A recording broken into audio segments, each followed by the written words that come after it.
Hi, and welcome to Healthy Living. I am Dr. Debi Lynes, and I am here today with Dr. Meredith Mitchell, and I'm thrilled to see her with Riverside OBGYN.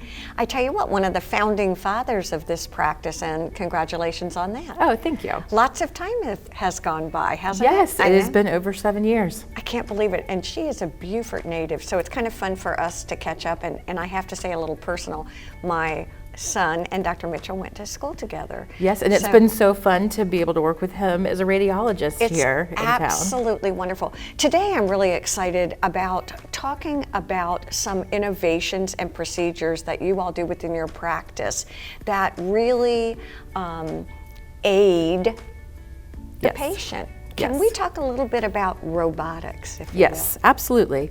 You know, robotic surgery is something that has been part of gynecologic surgery for years now. I trained as a resident 17 years ago, and we were doing robotic surgery then. And it has helped us keep our surgeries minimally invasive. And so what that means is, you know, we've done laparoscopy in gynecology for years. We were actually one of the first specialties to use it. And so that is, instead of making a large incision on somebody's abdomen, putting small holes in, putting a camera, and then using instruments to do surgery. And why is that so different or so important or so much better for the patient? Because recovery time is much faster. Okay. You know, recovering from a large incision versus 3 1-centimeter incisions is a whole different ballgame. And because as gynecologists we've done laparoscopy for years, we naturally progressed into this new innovation of the robot to be able to add it to our practice. And what the robotic surgery changes for us versus traditional laparoscopy is there's a couple of things that are nice about it. One, in traditional laparoscopy, you use instruments that are straight and they don't bend or move. And so you're operating and you're holding the actual instruments and they're moving like this. With the Da Vinci robot, those instruments have a wrist. And so you can move in a much finer detail, and you can move you're holding onto the controls of the robot, and you can move your hands like this, and the instrument moves like that inside of the patient. So I think what's really interesting and probably really important to point out is a robot is not doing surgery. No, not at all. A robot, this robotic, Da Vinci robotic instrument is actually just a conduit of you. Absolutely. Absolutely. And the other thing that's really nice about the robot is that the optics are amazing. It gives you 10 times magnification, and it gives you, when you are looking in the console of the robot, almost like a 3D picture. And so what that has helped us with is difficult surgeries like women who've had multiple C-sections and have lots of scar tissue. You can zoom right in on that scar tissue and very finely dissect using your wristed instruments to get the right tissue plane. So that has really improved safety for minimally invasive surgery. So talk to me a little bit about procedures that you would use the robotic surgery for. Right.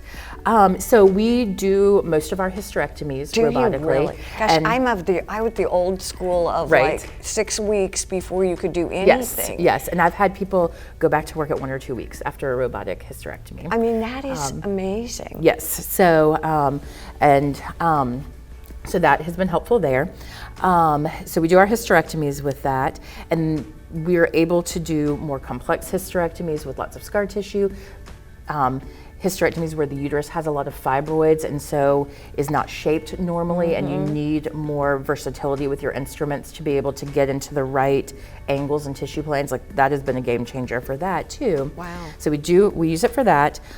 Anytime we think that somebody may have a lot of scar tissue, even if you're just taking out an ovary, if there's lots of scar tissue, the robot is going to be so helpful. And why? Why is that? What is it about scar tissue that complicates things? Because it takes the tissue planes that normally you can dissect through and they come apart easily. Scar tissue makes it stuck. And so being able to zoom in really close with your optics and use those really fine instruments makes a huge difference. Okay, so hysterectomy is something that is commonly used. Hysterectomy. We also do myomectomies with them, which are removal of just the fibroids. And the reason why the robot is so nice for that is when you do a myomectomy, you have to repair and sew the place in the uterus where you remove the fibroid. And sewing with those instruments when you were on that straight stick, that's really difficult. But using the wristed, it makes it so much better, so you get a better repair. And so what else? One of the really fun things that we've been doing for the past couple of years that I'm so excited about is working with Dr. Eric Gwynn, who's a urologist in town, because he has done special training in female pelvic floor reconstruction. And one of the things as a gynecologist that I see a lot of is uterine prolapse and vaginal prolapse. Okay. And that's almost like having a hernia of your pelvic floor. Got it. And people get bulging and discomfort and trouble emptying their bladder, and many women have it and don't like to talk about it, and it's very distressing. And that is a hard thing to fix, you know, especially trying to do it minimally invasively. Usually doing vaginal surgery using either native tissue or mesh has been problematic because tissues may fail, and mesh has been a mess. You know, you've seen all of the ads on TV about that. Yeah. And so for years, the gold standard for fixing most uterine and vaginal prolapse is doing something called a sacrocolpopexy. Okay. But you had to have a large incision for it. Got it. But Dr. Gwynn is able to do that robotically. So with those same little tiny incisions, he can do this very complex surgery. So we work together where we do the hysterectomy and then he does the sacrocolpopexy. It's really interesting to me to even hear the collaborative kind of nature that you're working with other specialists here also. Yes, and that has been a very nice thing that we can offer that very specialized care right here in the Lowcountry. You know, before we started doing this, before we had the robot that we could work on together, we would have to send patients to Savannah or Charleston for these kind of surgeries, but now we can do them right here at Coastal Carolina. Let's talk a little bit of broad spectrum about the practice. How many OBGYNs do you have? And you also have other folks that are ancillary to your practice that kind of make it this really comprehensive unit, if you will. Yes, so we have 10 OBGYNs. Wow. Yes, we have 10 people in our practice because now we're covering 2 hospitals. We cover Hilton Head Hospital and Coastal Carolina.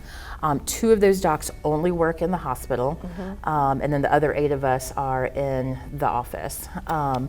And then we also have 3 nurse practitioners who we work closely with that are in the office every day, as well as 3 ultrasound techs. Well, I have to laugh, and again, it's fun for me to kind of anecdotally praise you and be a testimonial because I've got kids who are childbearing years. Then I have other kids that are right in that in-between. Yes. And then, of course, I'm older.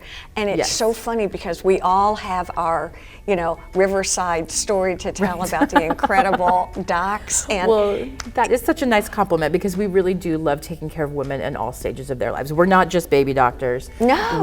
We definitely love taking care of pregnant women, women trying to get pregnant, teenagers, postmenopausal women, and in that in-between age, that's a tough age too. So, and one of the things I think we forget, and I think COVID really taught us, and you all really helped a lot, is when we would go for our appointments, I felt safe.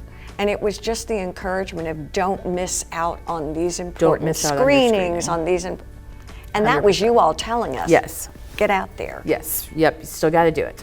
So, is there a change or a shift in? Is it still every year that we need to come in for our regular appointment? Is it different for different folks at different ages? Yes, all of those things. Yeah. So one thing that has changed significantly in the past few years are how often we have to get a pap smear. Okay. And that really depends on specific testing for you and specific risk factors. Got it. For some women, it may be 3 years.